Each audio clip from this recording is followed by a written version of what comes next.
اعوذ باللہ من الشیطان الرجیم بسم اللہ الرحمن الرحیم۔ السلام علیکم ناظرین۔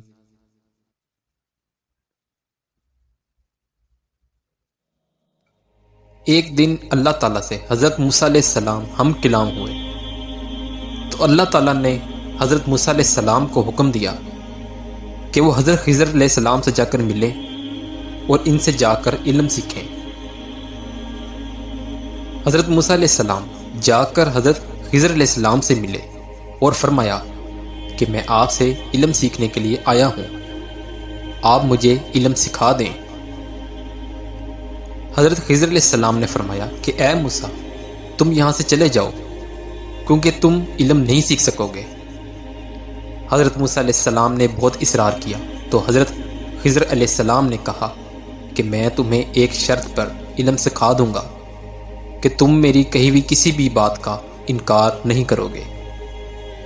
حضرت موسیٰ علیہ السلام نے کہا کہ میں آپ کی کہی ہوئی کسی بھی بات کا انکار نہیں کروں گا۔ حضرت موسیٰ علیہ السلام اور حضرت خضر علیہ السلام دونوں چل پڑے اور اپنی منزل پر جانے کے لیے ایک کشتی میں بیٹھ گئے۔ جب اپنی منزل پر پہنچ گئے تو کشتی والے کو کرایہ دینے لگے تو اس نے کرایہ لینے سے انکار کر دیا۔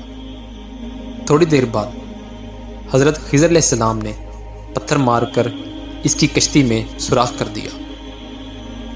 حضرت موسیٰ علیہ السلام نے جب دیکھا تو بولے کہ آپ نے یہ کیا کر دیا کہ اس نے تو آپ سے کرایہ بھی نہیں لیا اور آپ نے اس کی کشتی میں سوراخ بھی کر دیا۔ حضرت خضر علیہ السلام نے کہا کہ تم جاؤ، تم علم نہیں سیکھ سکتے۔ تو حضرت موسیٰ علیہ السلام بولے جی غلطی ہو گئی، اب نہیں ہوگا دوبارہ۔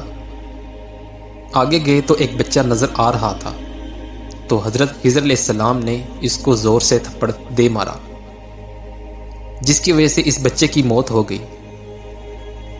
حضرت موسیٰ علیہ السلام پھر بولے اور کہا تم نے یہ کیا کیا کہ اس نے تمہارا کیا بگاڑا تھا کہ تم نے اس ننھے معصوم بچے کی جان لے لی۔ حضرت خضر علیہ السلام نے کہا کہ موسیٰ، تم کو میں نے کہا تھا نا کہ تم علم نہیں سیکھ سکتے، جس پر حضرت موسیٰ علیہ السلام نے کہا کہ غلطی ہو گئی، اب نہیں ہوگی دوبارہ۔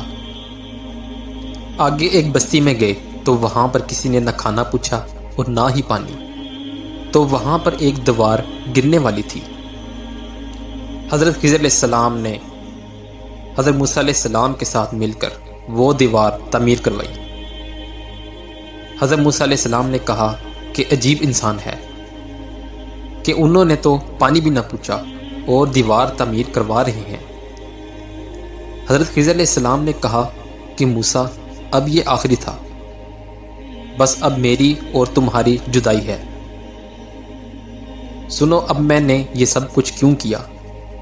غریب کی کشتی اس لیے توڑی کہ سامنے سے ایک ظالم بادشاہ آ رہا تھا۔ وہ جب اس کی کشتی میں سوراخ دیکھتا تو اس کی کشتی کو چھوڑ کر چلا جائے گا۔ بچے کو اس لیے مارا کہ وہ بڑا ہو کر خدائی کا دعویٰ کرتا، اللہ تعالیٰ اس کے ماں باپ کو بہتر اولاد سے نواز دے گا۔ اور دیوار اس لیے تعمیر کی کہ اگر یہ دیوار گر جاتی تو اس دیوار کے نیچے جو خزانہ ہے وہ گاؤں والے لے جاتے۔ یہ خزانہ یتیم بچوں کا ہے، اور جب یہ دیوار گرے گی اس وقت تک وہ جوان ہو جائیں گے اور اس کی حفاظت کر لیں گے۔ ایسی مزید ویڈیوز دیکھنے کے لیے ہمارے چینل کو لائک اور سبسکرائب کریں۔ اپنا بہت سا خیال رکھیے گا۔ اللہ حافظ۔